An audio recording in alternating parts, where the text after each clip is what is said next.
Good day and welcome to part two of theories related to mythology. So, let's begin, shall we? So, theories related to mythology, we have two different distinctions, ancient and modern. So, under ancient, we have rationalism, etymological, allegorical, and euhemerism. For modern, we have naturalism, ritualism, diffusionism, evolutionism, Jungian, and Freudianism, structuralism, historical, critical. So let us first tackle the ancient category. So for rationalism, number one, this has logical basis, and this is what the ancient Greeks considered science during their time. So this is how they explained things. Because back then, there were no researchers, there were no scientists, there were no weather forecasters. So this is not discovered yet, so that's how they explain.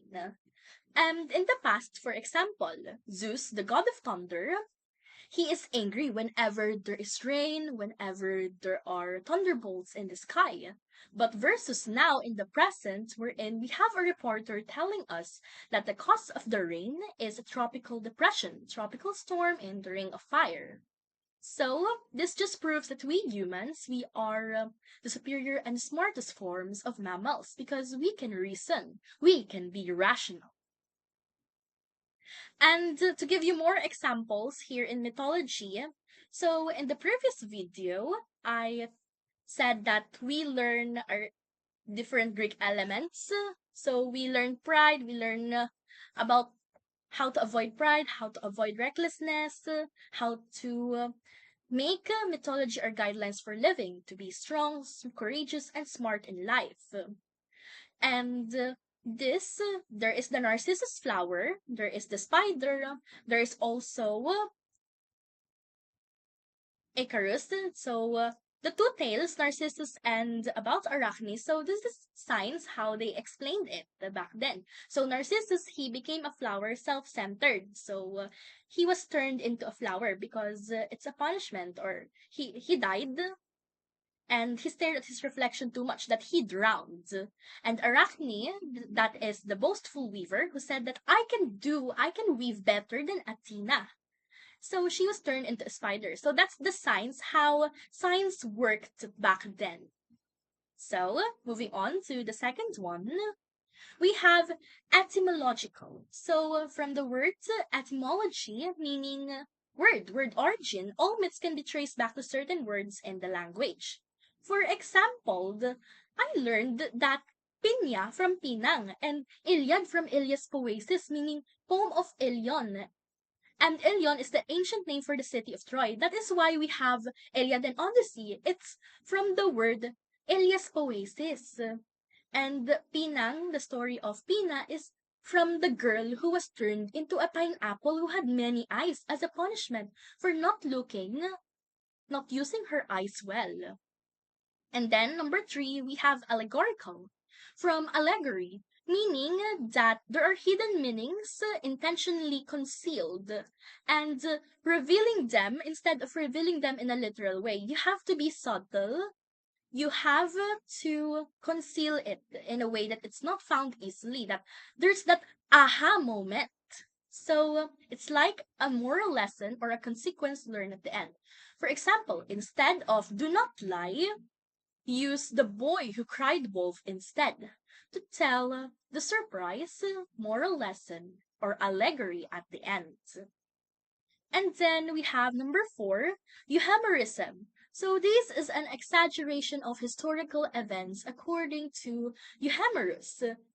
So euhemerism is exaggeration. For example, in imagination, Zeus is the god of thunder. He is the embodiment of past rulers, however, in reality. So there is no human who can command thunder at his willpower. So this is just a reflection of the people who lived back then, the kings, the emperors, the warriors. So it's an intensified interpretation of how normal human kings are in the past, authoritarian and mighty. And then moving on to modern, we have our naturalism. So this attempts to explain natural phenomena like rationalism. So it is similar to that, only that it deals with nature, like the myth of Hades and Persephone, as I've mentioned in the previous video, that the pomegranate seeds represent her half years on earth above and her half years down below. So this is why we have spring, winter, summer, fall, the seasons. Second is ritualism. So this explains religious rituals and describes significant events resulting in particular ceremonies. So ritual, for example, sacrificing animals, sacrificing lambs, sacrificing a human. For example, the child Iphigenia was sacrificed in Iliad for Artemis for safe passage. And then Chryses offering livestock to Apollo. So the god will just please rescue her daughter. And then Andromeda, because there was a monster that is destroying their town. So to appease the monster, Andromeda was sent as an offering. And then in the modern times, this can now come in the form of superstitions. And they can also be associated with Christmas and New Year. And then for diffusionism, we have different cultural centers around the world. For example, in China, we have a similar story of Cinderella. In Europe, we have another version of Cinderella. So there are different places, different versions of stories. For example, Mount Olympus, it's kind of parallel to real life Mount Fuji in Japan as the highest point or summit or center of power. And then we have fourth, evolutionism. So at a certain stage, change happens. So this is continuous. For example, the first early Greek writers were Homer, and then came Aeschylus, and then Sappho, Pindar, and their lyric poetry. So before, literature was not yet it doesn't have female characters. Where there was Medea, it was created to have female characters, and then it was created to have music, wherein there was none. So that's an evolution, a change in literature.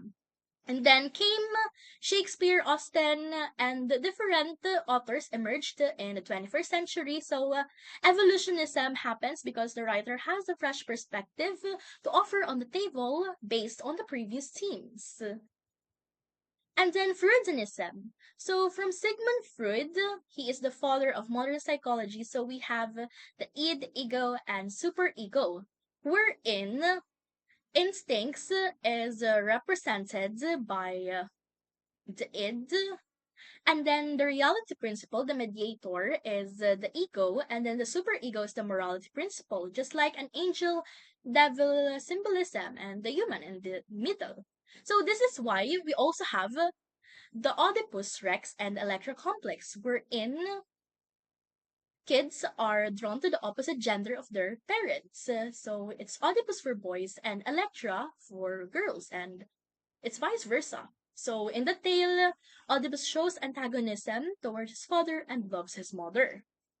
And then for the Jungian archetypes, so Carl Jung accepted that there are different archetypes: hero, lover, warrior, etc. There are sages, fairies. So we also have this collective subconscious that we genetically inherit from our ancestors. That is why you notice that there are some cliches or similar themes or motifs in the stories. And then we have structuralism. So this can be related to social linguistics, and this is the study of how society shapes language. To understand myths, we have to look at how people dress, how people act, what they eat, what the language they speak, and its pattern into codes. So the Greeks before, they had sculptures, they produced olives, they had livestock. So that is how we can analyze mythology. And that's the end of our discussion. So stay tuned for part 3, wherein we will discuss the different character archetypes. So until next time, stay tuned, goodbye, and thank you.